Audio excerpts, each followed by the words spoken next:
Hello বন্ধুরা, আমাদের এখানে প্রত্যেক বছর বলাগড়ে রাস হয়।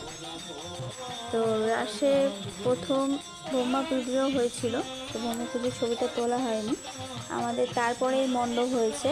এই রাধা কৃষ্ণের মন্দির, পাশে সখীরা দাঁড়িয়ে আছে, প্রত্যেক দর্শক দেখছে।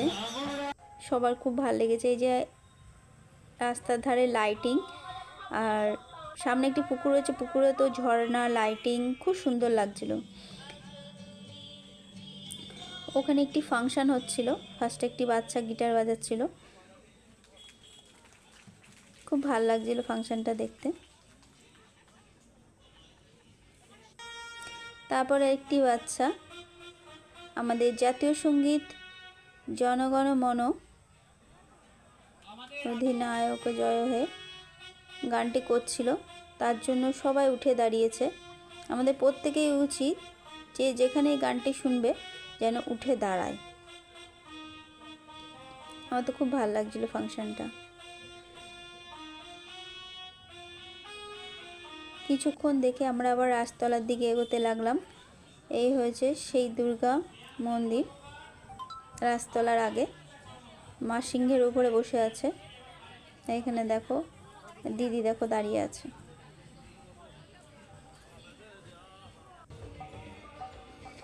মেলায় অনেক দোকান হয়েছে, আমাদের তো খুব ভালো লাগছিল। আপনারাও আসুন এই বলাগড় মেলাতে, আপনাদের প্রত্যেকের ভালো লাগবে।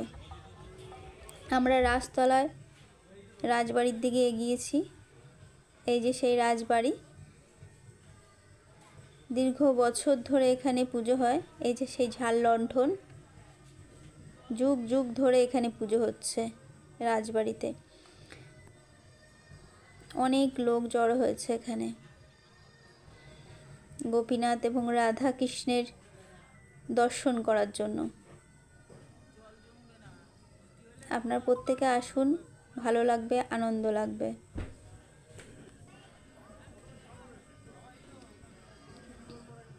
কত মানুষ এখানে দাঁড়িয়ে আছে। ডান হাতে যাত্রাপালা হয় প্রত্যেক বছর, সবাই আসে, সবার খুব ভালো লাগে। আপনারা আসুন, খুব ভালো লাগবে।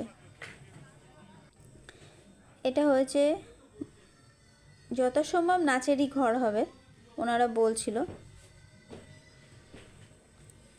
আর এটা হয়েছে দুর্গা পুজো হয় এখানে প্রত্যেক বছর। আর এটা হয়েছে গেটের সামনে রাজবাড়ির